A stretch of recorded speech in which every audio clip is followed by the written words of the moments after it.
Assalamualaikum warahmatullahi wabarakatuh.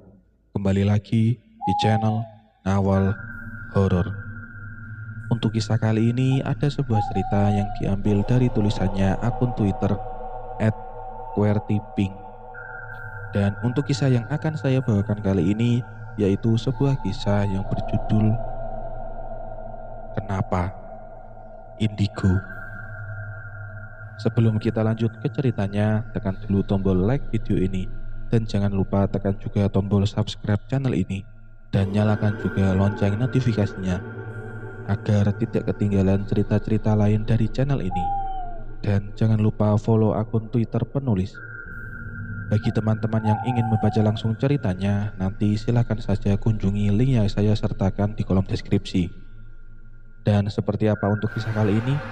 Langsung saja kita simak berikut ini. Nama tempat, lokasi, dan latar cerita untuk dirahasiakan. Oleh karena itu, dengan sangat kepada para pendengar yang mengetahuinya untuk tetap merahasiakannya. Karena cerita kali ini sangat sensitif, menyangkut kebiasaan atau pernah beberapa orang alami. Sebelum saya mulai ceritanya, saya mohon maaf jika dalam ceritanya banyak kesalahan dan kesalahpahaman. Kita mulai ceritanya. Bagaimana bisa orang-orang menyebutku introvert, sementara mereka tidak tahu aku yang sebenarnya. Di balik aku yang suka berdiam, ada hal lain yang tidak sama sekali orang-orang itu ketahui. Dua sisi tentang aku adalah kelebihan yang aku sadari sekarang. Sebelum seperti hari ini, aku pernah berada dalam titik di mana semua berakhir dengan pertanyaan yang tidak pernah berhenti, yaitu kenapa? Aku tidak menyalahkan orang-orang yang beranggapan aneh sekalipun padaku. Itu adalah hak mereka, tapi aku juga bisa beranggapan aneh kepada mereka, karena itu adalah hak yang sama untukku. Cukup adil, bukan? Ketika mereka menganggap aku aneh, karena aku selalu berdiam dimanapun aku berada. Aku bahkan lebih tahu dan biasa merasakan sisi lain yang aku sadar sebenarnya aku sedang tidak diam, melainkan berinteraksi dengan makhluk lain, bahkan alam lain. Ini adalah cerita tentang aku. Aktivitas belajar sedang berjalan sebagaimana mestinya. Interaksi guru dengan murid adalah hal yang wajar. Bertanya jawab atau apapun itu. Sementara aku merasakan kehadiran yang sepertinya ingin aku panggil atau aku tanya. Sedikit pusing di bagian kepala biasanya pertanda awal kehadiran makhluk kasat mata itu. Suara Bu Ida masih jelas aku dengar menerangkan mata pelajaran yang sama sekali aku acuhkan. Tapi ada suara lain yang semakin mendekat. Aku meyakinkan diri dan aku panggil dalam hati. Siapa kamu? Ucapku dalam hati. Tidak perlu hitungan menit, hitungan detik. Salah satu teman sekelasku kerasukan dengan cepat sekali. Padahal dalam hati, aku baru bertanya sekali dan sialnya tidak dijawab oleh makhluk itu. Suasana kelas langsung kacau seketika. Teman perempuan itu menjerit sejadi-jadinya. Otomatis Ibu Ida juga panik. Aku yakin itu makhluk yang dari tadi terus berbisik-bisik padaku. Aku masih diam, duduk seperti biasanya. Orang-orang dari kelas lain seketika melihat apa yang terjadi. Beberapa guru-guru juga berkumpul karena teman perempuan yang sedang kerasukan berontak sejadi-jadinya dengan suara teriakan di luar batas normal suara manusia. Ketika teman-teman sibuk dan bertanya kenapa-kenapa, aku masih saja duduk di bangku, tidak ikut-ikutan seperti mereka, sampai Bu Ida mendekat padaku. Biru, ini kenapa? Ibu akan jamin kamu di sekolah ini. Kalau kamu mau menceritakan semuanya dan tolong sembuhkan teman kamu itu, ucap Ibu Ida dengan memohon. Ibu tahu waktu itu, ketika aku kelas 10 dan kejadian di belakang sekolah, aku ceritakan pada Pak Hendra. Biru malah dibilang gila kan? Bahkan mengada-ada, kata Pak Hendra. Sahut Biru dengan nada pelan. Iya, ibu tahu Biru. Ibu percaya kok tentang gedung praktik itu. Dan ibu juga percaya cerita dari kamu. Makanya sekarang tolong ibu sembuhkan teman kamu itu Biru, ucap Ibu Ida memelas. Saya bukan dukun, Bu. Saya tidak tahu dia itu kenapa, sahut Biru dengan nada keras. Biru, ibu tidak bilang begitu, ucap Ibu Ida sama kerasnya dengan nada yang diucapkan Biru. Ibu tahu kalau aku sembuhkan teman saya itu. Setelah sembuh mereka akan ada yang mengejekku dengan sebutan itu, sahut Biru dengan nada pelan dan berlinang air mata. Ibu yang akan jamin, sahut Ibu Ida. Suasana kelas saat itu masih kacau. Hampir 25 menit lebih teman aku itu belum sadar. Sudah ada tokoh masyarakat setempat yang dianggap bisa menyembuhkan. Tapi dia juga mengaku susah sekali. Makhluk yang merasuki teman aku itu. Sesekali teman-teman yang lain menatap aneh ke arahku dan Bu Ida yang sedang berbicara di kursi tempat aku duduk. Seperti biasanya. Nuraniku berkata lain, ingin aku tolong, tapi realita juga berkata lain. Selanjutnya mereka akan menganggap aku semakin aneh. Suara jeritan itu bukan semakin berkurang, malah semakin kencang. Ya sudah Bu, kasih Biru tempat dan jauhkan teman-teman itu. Kasihan yang kerasukan pasti gerah sekali, ucap Biru. Kamu mau membantunya, sahut Ibu Ida. Tidak, aku jawab. Aku bangun dari kursi, disusul dengan langkah Ibu Ida yang menyingkirkan orang-orang yang di sekitar. Aku tatap wajah teman aku itu sangat dalam. Benar saja, kepalaku tiba-tiba terasa aneh. Kamu siapa? Apa maksud kamu masuk ke dalam perempuan ini? Ucapku dalam hati. Senyum manis dari teman perempuanku itu keluar seketika. Jika ada urusan lain denganku, jangan masuk pada tubuh teman aku ini. Kasihan dia, tidak tahu apa-apa. Ikut saja denganku. Keluar sekarang, ucapku dalam hati. Dengan seketika teman perempuan aku itu menganggukkan kepala. Tiba-tiba dia sadar. Benar saja, apa yang tidak aku harapkan itu datang. Bukan dari makhluk alam lain itu yang aneh. Malah tatapan-tatapan dari teman-teman akulah yang aneh. Menatapku seperti ingin memakan aku hidup-hidup. Bu Ida berterima kasih padaku. Guru-guru yang lain bertanya apa yang terjadi.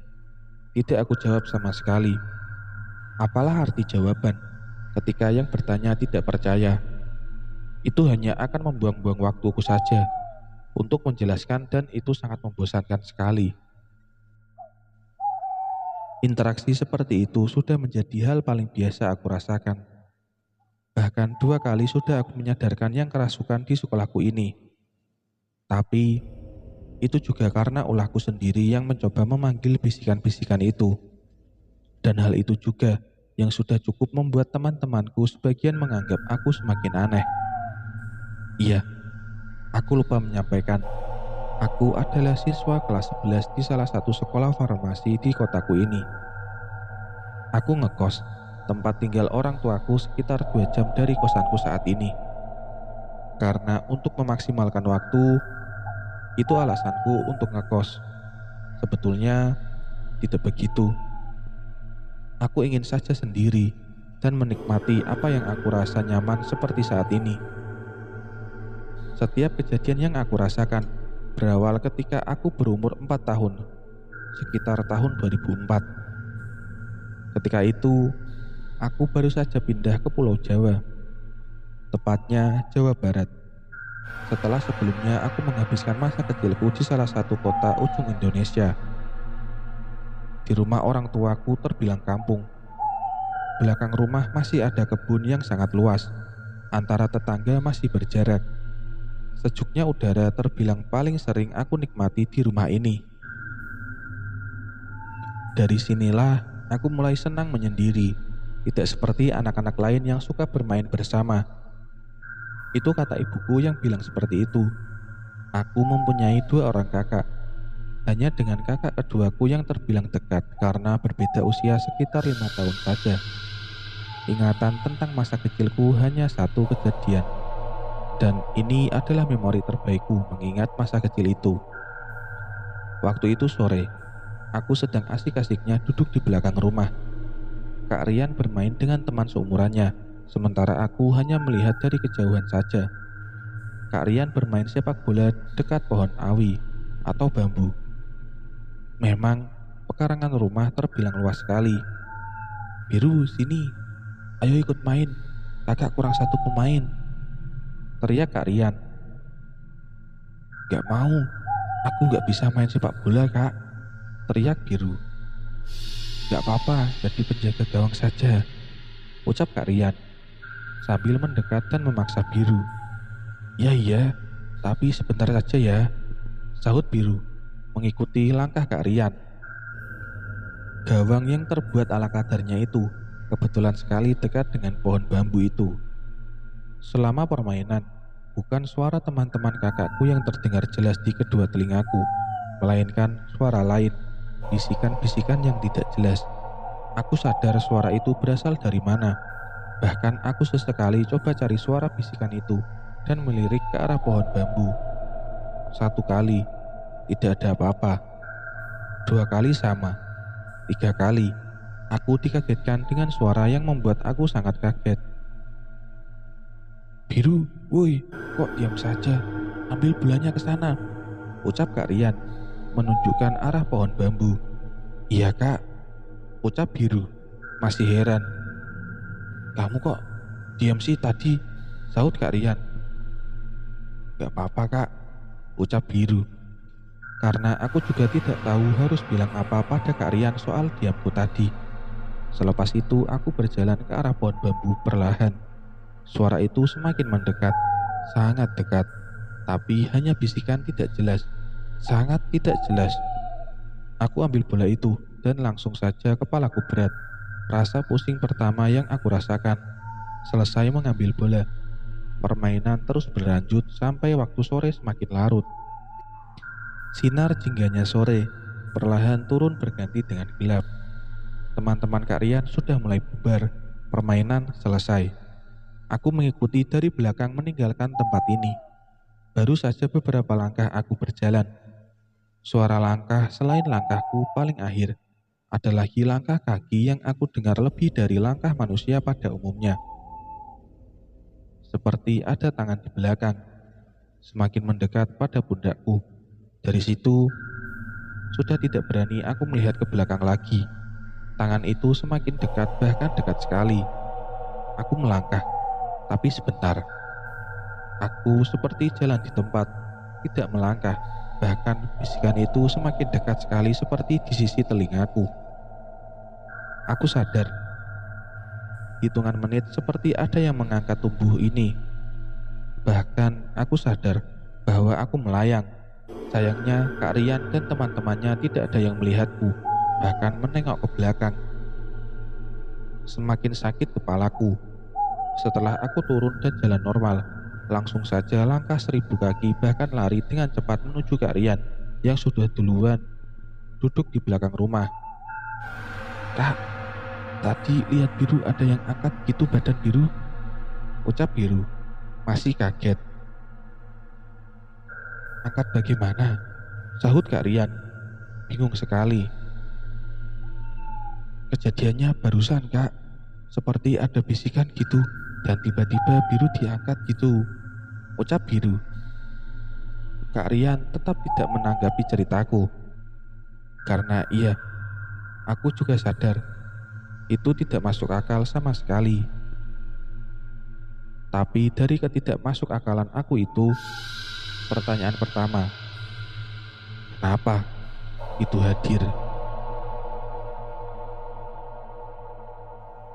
Siapa makhluk itu? Bisikan itu apa?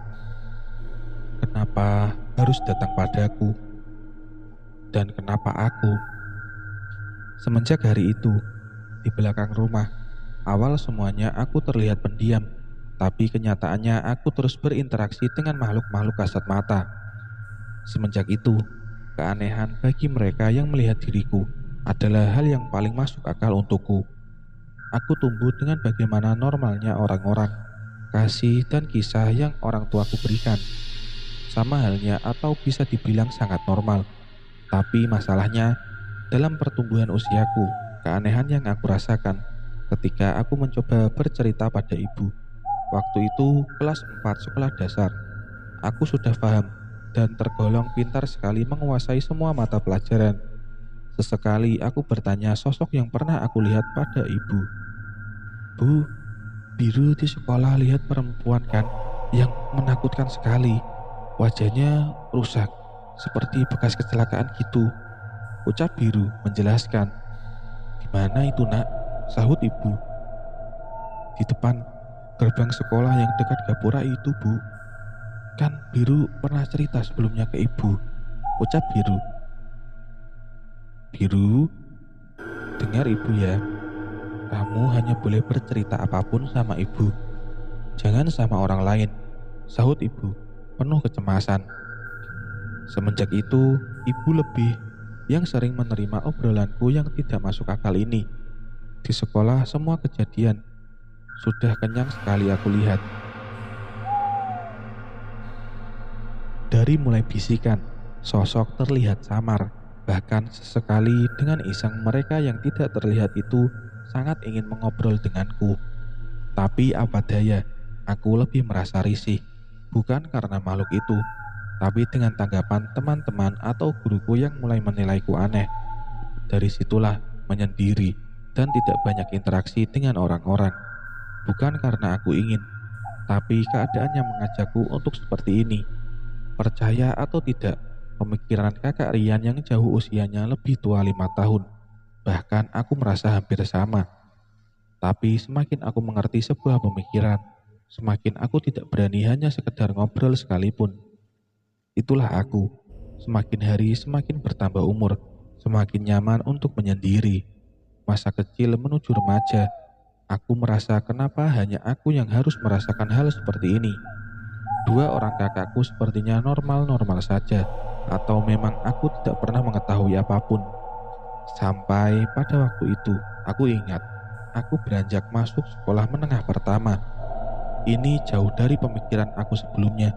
Aku bersekolah di tempat dulu Kak Rian bersekolah juga. Aku pikir dengan aku menutup diri adalah pilihan baik. Ternyata itu sangat bahkan terbaik. Sekolah yang lebih banyak murid, teman-teman baru nyatanya bagiku sama.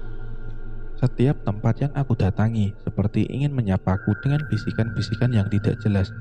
Penampakan makhluk yang sering membuat aku kaget dengan wajah-wajah atau tampilan dari mereka. Pada usia SMP ini, aku sudah bisa mengontrol apa yang aku lihat. Pernah sekali pertama masuk sekolah, aku tidak kuat menahan ingin sekali buang air besar di sekolah. Aku berjalan sendiri dengan normal tanpa ada bisikan ataupun penampakan aneh. Karena ini masih pagi, di toilet laki-laki ada 3 ruangan. Ruangan pertama aku cek tidak ada airnya sama sekali. Otomatis aku masuk ke ruangan kedua. Tidak ada yang aneh, aku BAB normal. Dan itu sangat lega. Ketika pintu aku buka untuk keluar, sial. Ada sosok yang sedang bergantung diri di tembok pas berhadapan denganku. Otomatis aku teriak sangat kencang karena kaget sekali. Otomatis beberapa kelas yang samping toilet mendengar dan segera melihatku. Sementara aku tidak bisa membohongi ketakutan aku saat itu. Untungnya tidak ada satupun guru yang mengetahui. Tapi dari situ tatapan aneh dari mereka mulai terasa di toilet itu. Bahkan aku tidak mengetahui maksudnya apa dan kenapa harus padaku. Keseharian belajar tidak membuat aku jenuh. Aku tergolong anak SMP yang pendiam, malas belajar. Tapi jika setiap ada ulangan harian atau guru bertanya padaku, tidak pernah aku tidak bisa menjawab. Selalu bisa. Pernah ketika pelajaran bahasa Indonesia, kelas 2 SMP, Ibu Karin masuk kelas. Tapi aku melihat ada sosok anak kecil sangat cantik mengikutinya. persis dekat sekali dengan tangan Ibu Karin. Aku melihatnya aneh. Anak itu selalu menatapku. Sesekali ada, sesekali tidak ada. Tapi pusing di bagian kepalaku.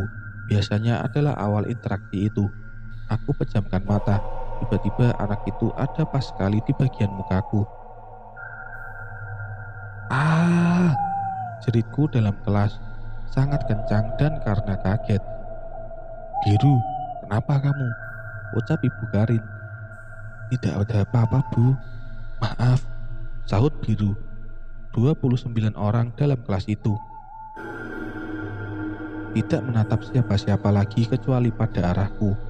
Bukan lebih pada malu, tapi aku yakin setelah ini dampaknya akan panjang sekali, khususnya untukku.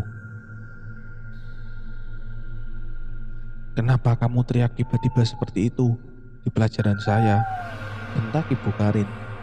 "Iya Bu, maaf, saya tidak maksud apa-apa," ucap Biru dengan gemetar. Bukan karena takut oleh pertanyaan Ibu Karin, tapi lebih takut pada sosok itu. "Pulang sekolah, Ibu tunggu di ruang guru ya," sahut Ibu Karin. Sial sekali aku. Ulah pertama aku di sekolah ini. Aku tidak takut dengan Ibu Karin. Yang aku takutkan jika menjelaskan apa yang aku lihat, apa dia akan percaya. Waktu itu sudah ingin sekali aku pulang dan tidak mau menemui Ibu Karin. Tapi ayah pernah berkata, lelaki harus tanggung jawab dan menghadapi masalah. Aku paksakan pulang sekolah langsung menemui Ibu Karin. Sayang sekali, teman-teman aku hanya bertanya, "Kenapa?" Dan itu sudah membuat aku muak. Bahkan aku sendiri selalu bertanya hal itu pada diriku sendiri. "Sini, masuk Biru, duduk di situ," ucap Ibu Karin. "Iya Bu," ucap Biru dengan tenang. "Ada masalah apa?" Bu Karin dengan anak itu, ucap guru lain yang mengetahui itu. Aku, Biru. "Tidak apa-apa, masalah pelajaran saja," sahut Ibu Karin. Aku kaget dengan jawaban Ibu Karin seperti itu. Pikir aku akan membeberkan semuanya pada guru-guru yang lain. Ternyata tidak. Itulah awal keberanian aku untuk terbuka pada Ibu Karin. "Biru, Ibu tahu kamu anak yang berprestasi. Nilai kenaikan kamu tahun lalu sebenarnya membuat guru-guru kamu aneh. Tapi berbanding dengan segala tingkah kamu, pendiam, menyendiri, dan puncaknya tadi di pelajaran Ibu," ucap Ibu Karin. "Apakah Ibu akan percaya ketika aku bercerita?"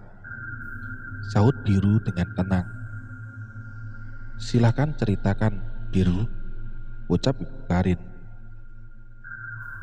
Aku melihat anak kecil yang bareng dengan ibu sesekali ada, sesekali tidak ada. Ketika aku memejamkan mata beberapa detik, wajah perempuan itu ada di depanku, sahut Biru. "Apa kamu gila?" "Ibu tidak percaya dengan cerita yang mengada-ngada itu," sahut Ibu Karin dengan nada keras, marah. "Ini yang aku takutkan, Bu," ucap Biru, memelas. "Besok Ibu akan panggil ibu kamu untuk menanyakan langsung. Bagaimana bisa di siang bolong seperti Biru ada hantu? Pikir kamu itu alasan logis buat Ibu?" sahut Ibu Karin tegas. "Iya Bu, maafkan Biru kalau Ibu anggap cerita aku bohong," ucap Biru.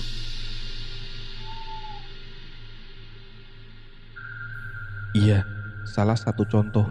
Semakin tidak mau aku bercerita tentang hal-hal yang tidak masuk akal pada orang-orang. Besoknya ibu datang ke sekolah dan aku berpesan jangan menjelaskan apapun pada guruku, karena itu akan menjadi beban untukku saja. Untungnya ibu bisa dan sangat mengerti keadaan aku ini. Guru-guruku di sekolah juga hampir semua menganggap aku aneh, tapi hal itu tidak membuat aku menjadi aneh.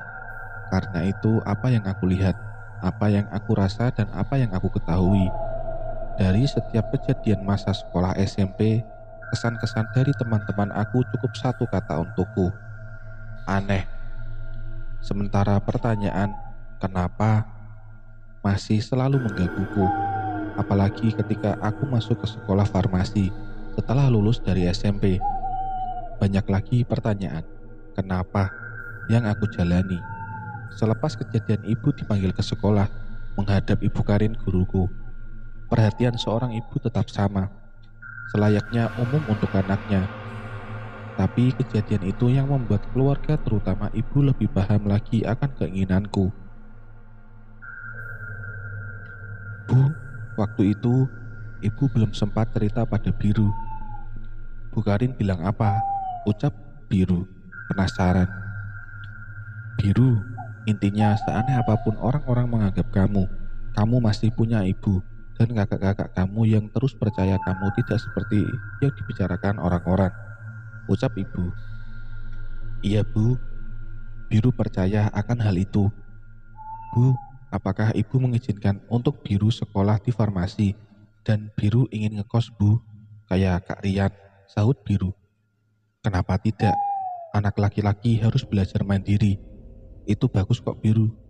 Nanti ibu bantu bicara sama ayah soal kemauan kamu itu ya. Ucap ibu. Kakakku Rian, karena beda usia denganku 5 tahun. Otomatis ketika aku lulus SMP, Kak Rian sudah kuliah di kota lain. Kak Rian kuliah di salah satu institut teknologi di kota Kembang. Jujur, Kak Rian adalah panutanku.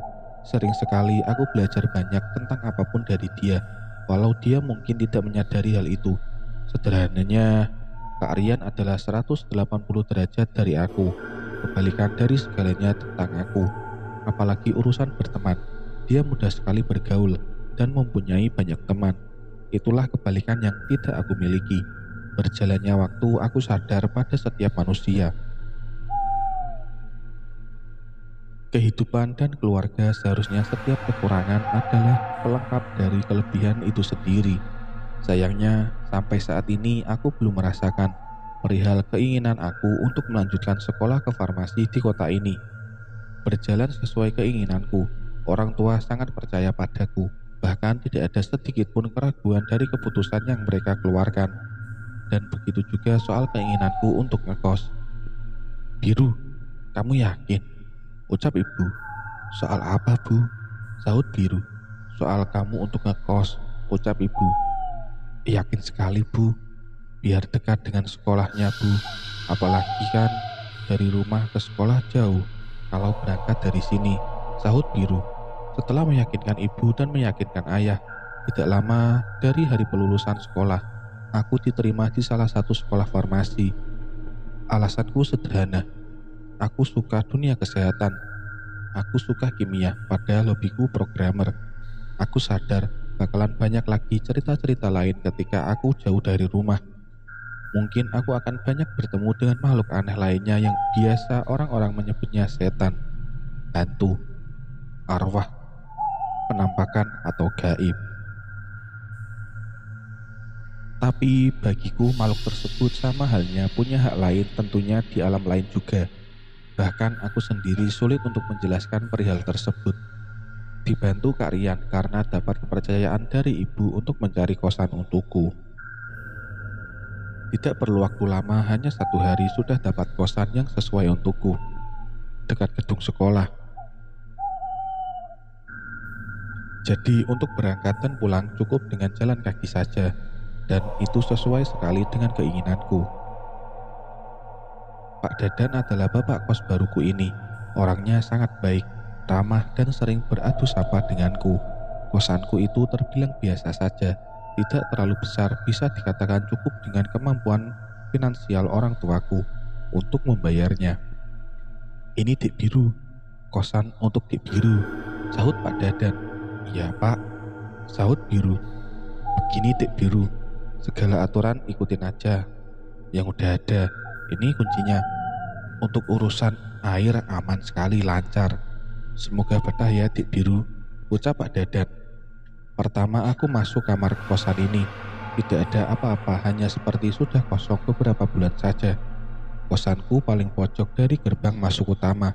Ada 8 kamar kos lainnya yang saling berhadapan. Pak, Sudah lama kosan ini kosong sebelumnya? Tanya Biru. Oh enggak, kemarin bekas ditempati perempuan, udah lulus kuliahnya, sahut Pak Dadan. Pantas saja masih rapi Pak. Ucap Biru dengan merasa tidak enak. Aku belum merasakan keanehan apapun di tempat ini. Cukup senang awalnya, segala indera yang aku miliki kembali normal. Setelah selesai membereskan kamar kosan, sangat lelah, aku tiduran, memikirkan bagaimana besok hari pertama sekolah. Tiba-tiba seperti ada angin yang keluarnya bukan dari jendela, melainkan dari tembok. Segera aku bangun, karena angin itu masuk sekali ke telingaku. Seperti tiupan seperti itu. Masih dalam kaget pikirku, apa ini ucapan selamat datang untukku? Ucapku dalam hati. Aku tiduran lagi. Aku matikan lampu kamar karena merasa sudah sangat malam. Sementara besok harus pagi sekali datang ke sekolah. Tiba-tiba ada lagi tiupan angin itu menuju telingaku. Sangat mengganggu sekali. Aku sudah menyangka itu datang dari makhluk lain. Segera aku bangun. Masih banyak hari yang lain jika ingin menggangguku. Aku harus tidur. Bentak Biru mengucapkan langsung. Karena kesal. Tiduran kembali, sambil menutup kedua telingaku dengan bantal. Suara pintu kamar mandi tertutup sendiri dengan sangat keras. Aku acuhkan karena aku juga sudah merasakan ada makhluk lain yang ingin berinteraksi denganku. Saking terbiasanya hal seperti itu sudah sangat biasa sekali. Tidak terasa alarm dari HP aku sudah berbunyi dengan keras. Iya, aku siap datang ke sekolah untuk pertama kalinya. Di tahun 2018 ini, niatku sudah bulat. Aku ingin mandiri dengan jauh dari orang tua. Dan lambat laun prinsip itu berubah menjadi aku ingin sendiri. Hari pertama dan hari-hari berikutnya sangat normal. Aku melakukan aktivitas sekolah. Kebanyakan teman satu kelasku. Tidak ada yang berasal dari sekolah SMP yang sama. Jadi tidak ada yang tahu dengan segala keanehan aku ini. Terbilang aku bisa merahasiakannya baik-baik, dan sepertinya mulai dari sini aku adalah senormal-normalnya siswa sekolah. Itu membuat aku sangat senang, dan aku pikir bisa sedikit demi sedikit mengubah sikap pendiam aku ini. Setelah melewati 2 bulan kurang lebih, kehidupan yang aku katakan baru ini sangat menyenangkan, sampai satu kejadian awal di kosan itu terjadi. 5 hari sudah setiap aku bangun tidur selalu ketindihan atau erep-erep. Dari penjelasan secara medis, jelas banyak faktornya. Jika terlalu cepat mengkaitkannya dengan berbagai mitos-mitos yang berkembang. Tapi sudah 5 malam itu aku selalu bermimpi aneh-aneh yang sama sekali tidak aku pahami sebelumnya. Mimpi yang sepertinya teka-teki aneh, seperti beberapa misteri yang ingin aku membantu untuk memecahkannya. Dari mulai kakek-kakek sampai perempuan-perempuan yang sosoknya jelas dalam mimpi itu. Tapi entah apa maksudnya, aku tidak paham sama sekali. Apalagi itu datangnya berhari-hari dan terus-menerus. Bahkan aku ingat waktu itu hari Selasa. Pagi seperti biasanya aku sedang memakai sepatu di depan kamar kosanku ini. Dik Biru, semalam memang teman pada nginep ya? Tanya Pak Dadan, bapak kosanku. Kenapa memang Pak? Tanya Biru dengan nada biasa saja. Tidak apa, kalaupun menginap juga tidak apa-apa. Cuma tidak biasanya aja kamu bawa teman menginap. Orang kamu sama tetangga kosan aja jarang ngomong. Cuma sama bapak saja, sahut Pak Dadan. Oh, bapak dengar suaranya ya Pak? Iya maaf Pak kalau terlalu berisik. Ucap Biru mengiyakan saja apa yang didengar Pak Dadan. Enggak kok, cuma kebetulan bapak benerin tower air yang di samping kamar itu jam 2 malam. Bapak dengar suaranya rame banget. Berapa orang memang itu? Ucap Pak Dadan penasaran. Banyak Pak, sahut Biru sambil bergegas jalan. Bagaimana aku membawa teman-teman aku menginap? Di kelas saja hanya seperlunya aku saling sapa. Banyakan lagi itu sangat tidak mungkin. Apalagi hari Senin malam dan waktu sekolah, tambah tidak mungkin sekali. Terus siapa yang ada di kosan aku malam itu? Jika aku ceritakan pada sembarang orang, mungkin aku bisa disebut gila lagi. Tapi hal seperti itu adalah hal paling biasa. Hanya berpikir apa ada cocok loginya dengan mimpi-mimpi aku itu. Tapi tidak pernah aku pikirkan, karena sudah terbiasa sekali. Sehabis kejadian dengan Pak Dadan itu, aku berjalan menuju sekolah, melakukan aktivitas belajar seperti biasanya, tanpa beban apapun. Walau pagi hari disambut dengan cerita Pak Dadan yang aneh itu. Kelasku di lantai 2 berhadapan langsung dengan gedung praktik. Oh iya, di sekolah aku ini gedung belajar dan gedung praktek berdampingan dipisahkan dengan lapangan multifungsi. Ketika akhir jam sekolah, sekitar jam 2 siang, aku merasakan hal aneh ketika menatap ke arah gedung praktek. Apalagi aku duduk di bangku bagian belakang. Seperti ada yang memperhatikan aku dari jauh. Sesekali aku tetap harus ke arah salah satu ruangan praktek itu. Benar saja, seperti ada wanita yang sedang berdiri jelas. Aku palingkan lagi tatapan itu dan aku biarkan saja. Jam sekolah berakhir, yang biasanya aku cepat-cepat pulang ke kosan. Tidak biasanya ada dorongan aku untuk diam duduk di depan kelas lain di lantai 1. Tidak tahu, tidak biasanya ada dorongan seperti ini. Kali ini aku ikuti saja. Di lapangan ada beberapa teman-teman yang tidak aku kenal sama sekali. Entah kakak kelasku atau satu angkatan denganku sedang melakukan aktivitas ekstrakurikuler, PMR. Dipikir-pikir seperti orang bego aku ini. Duduk melihat saja sambil bermain HP. Tidak lama dari itu, tiba-tiba salah satu teman wanita yang tidak aku kenal bahkan namanya itu menjerit kencang sekali. Ada sekitar 30 lebih orang yang ada di lapangan itu dengan guru pembinanya, Pak Hendra. Aku pikir itu bercanda, tapi membuat aku kaget juga. Sakit sekali kepala aku tiba-tiba. Ada seperti lambaian tangan ke arah teman wanita itu yang sedang dikerumuni orang-orang karena jeritan keras itu. Aku masih saja terdiam. Aneh. Dengan tiba-tiba aku ingin sekali ke belakang sekolah, tepatnya belakang gedung praktik. Tidak bisa aku tahan lagi badan ini. Aku ikuti saja badan ini mau kemana. Aku melewati kerumunan orang-orang yang sedang sibuk menangani wanita yang aku bisa pastikan kerasukan.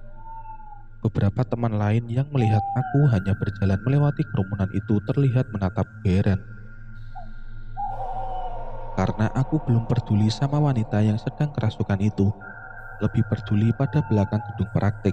Walaupun aku sadar hanya mengikuti langkah kaki ini saja.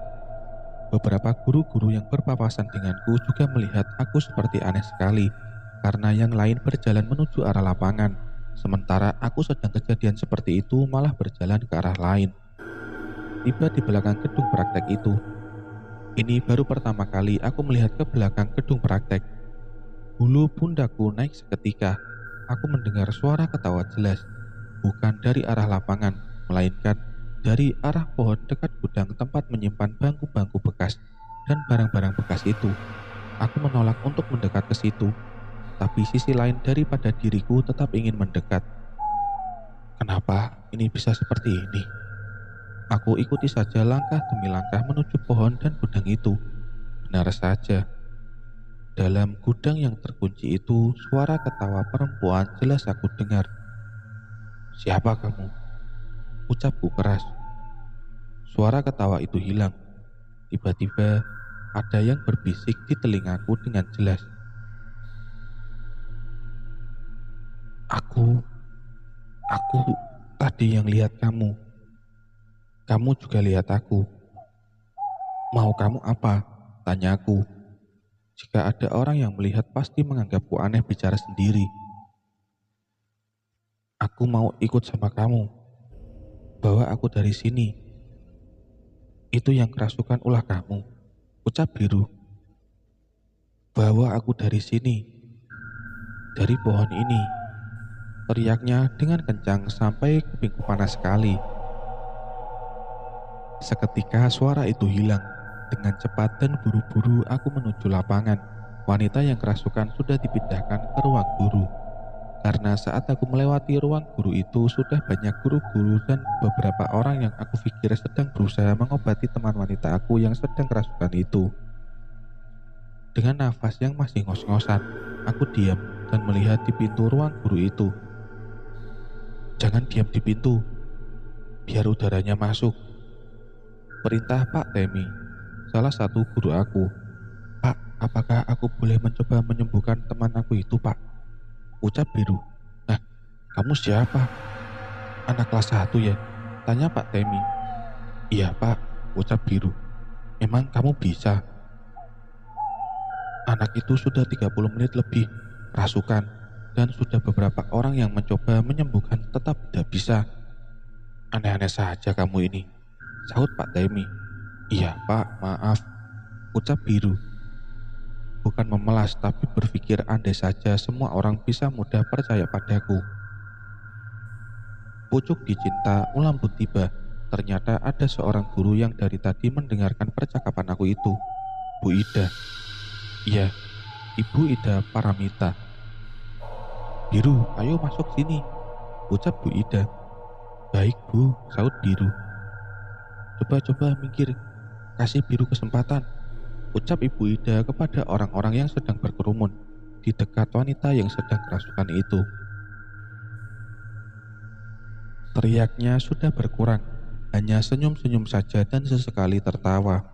Aku masih bingung bahkan harus bagaimana. "Ibu ini siapa?" ucap orang tua, yang aku pikir itu adalah orang tua dari wanita yang sedang kerasukan itu. "Murid terbaikku, Bu, Biru," sahut Ibu Ida. Terdengar ucapan seperti itu, bukan main senangnya aku. Setelah Ibu, Kak Rian, dan sekarang Ibu Ida yang bicara seperti itu seolah menaruh kepercayaan lebih padaku dan menjadi orang ketiga mungkin benar-benar percaya padaku. "Biru, silahkan," ucap Ibu Ida. Lucu sekali tatapan orang-orang itu, apalagi guru-guruku. Pasti pikirnya siapa anak ini?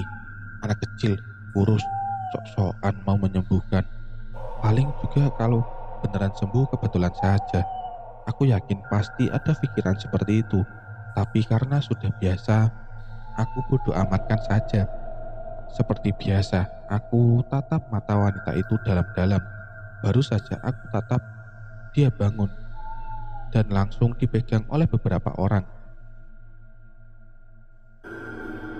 "Biarkan, jangan dipegang, kasihan. Lepaskan saja," ucapku tegas.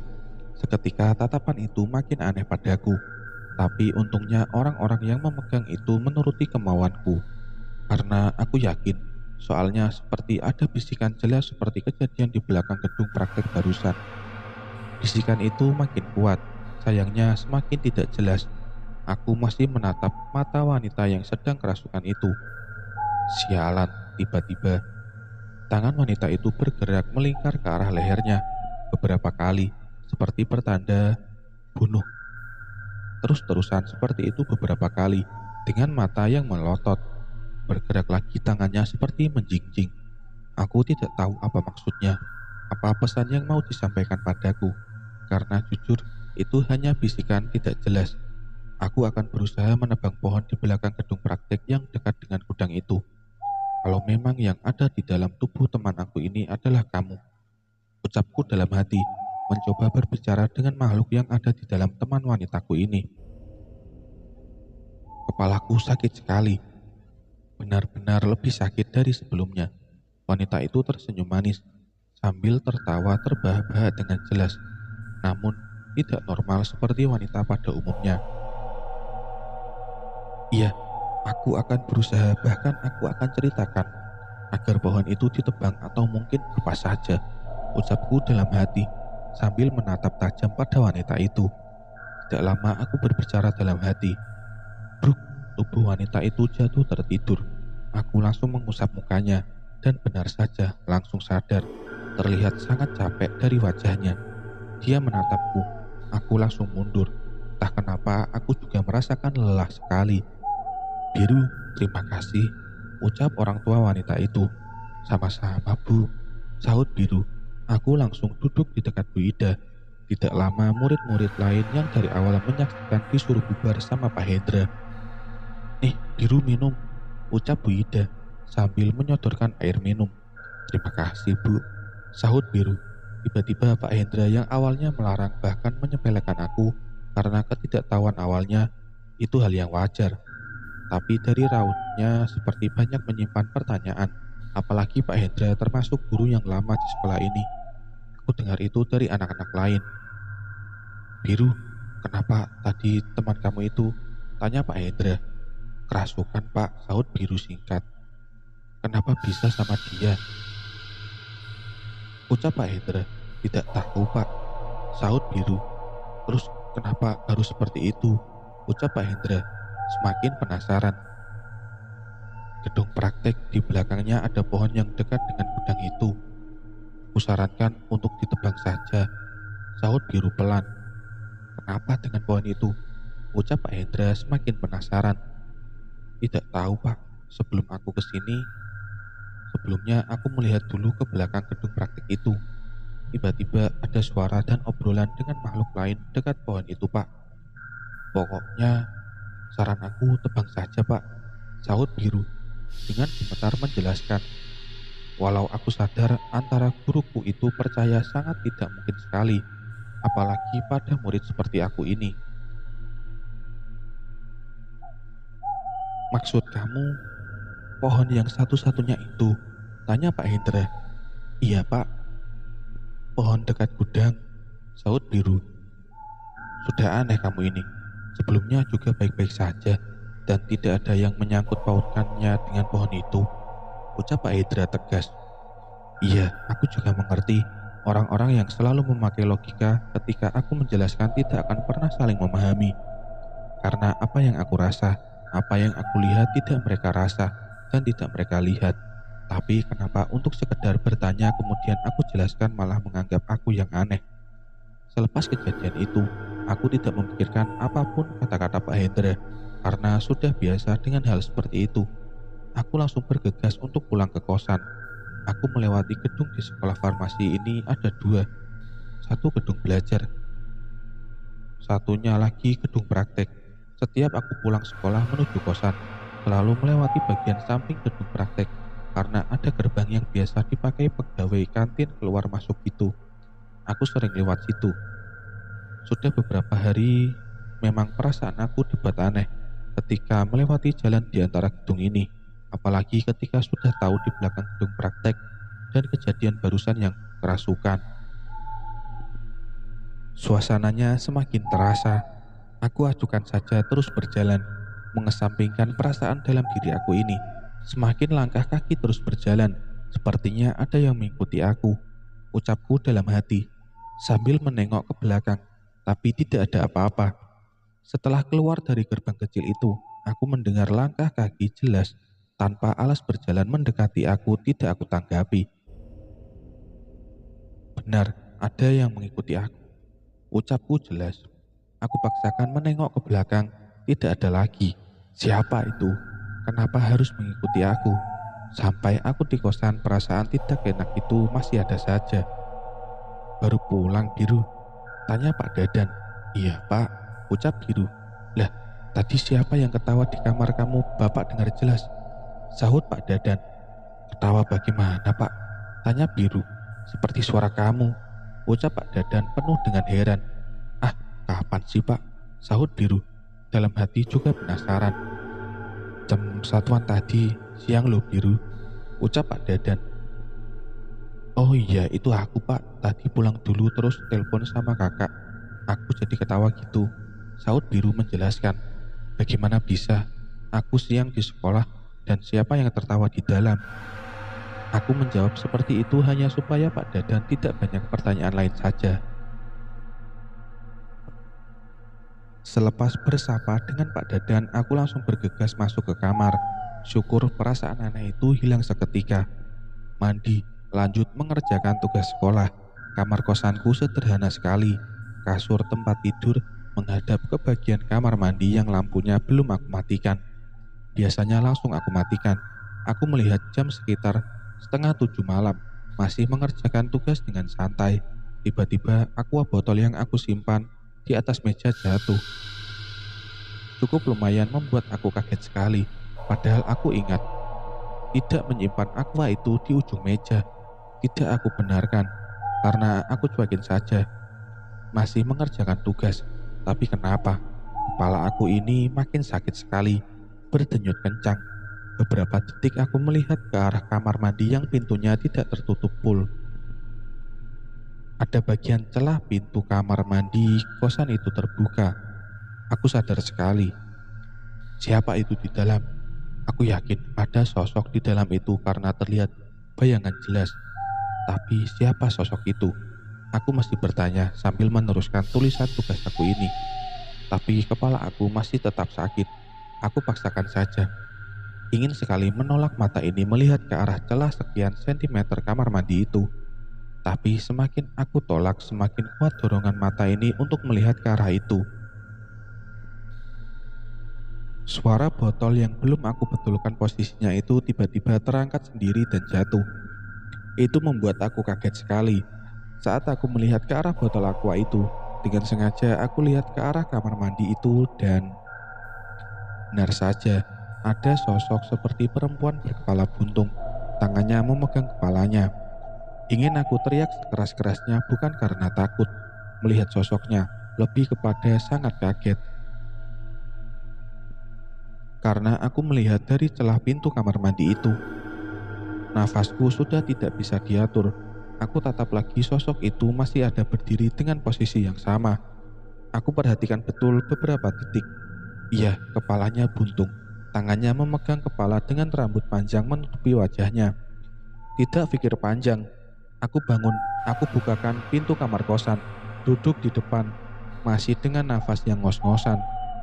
Siapa makhluk itu? Kenapa datang padaku? Apa itu makhluk yang mengikuti aku sejak dari sekolah? Ucapku dalam hati, masih penuh penasaran. Aku masih duduk beberapa menit, seperti mendengar suara bisikan tapi tidak jelas sekali. Aku masuk lagi ke kamar, melihat ke arah pintu kamar mandi. Bahkan aku buka sudah tidak ada. Anehnya lagi, posisi botol aqua yang tadinya jatuh di bawah, sekarang posisinya seperti awal sudah di atas meja lagi.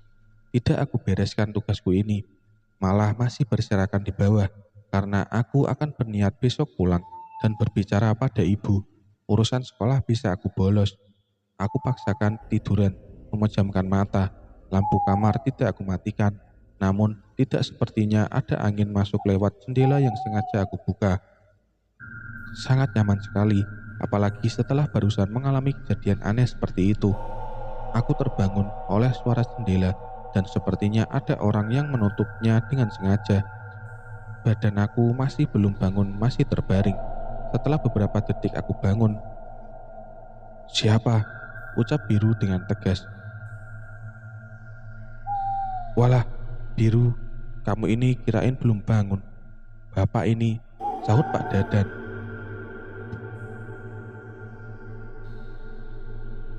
Kebangun Pak, tadi kayaknya ketiduran. Bapak dari mana emangnya? Ucap Biru. Itu udah benerin lagi air.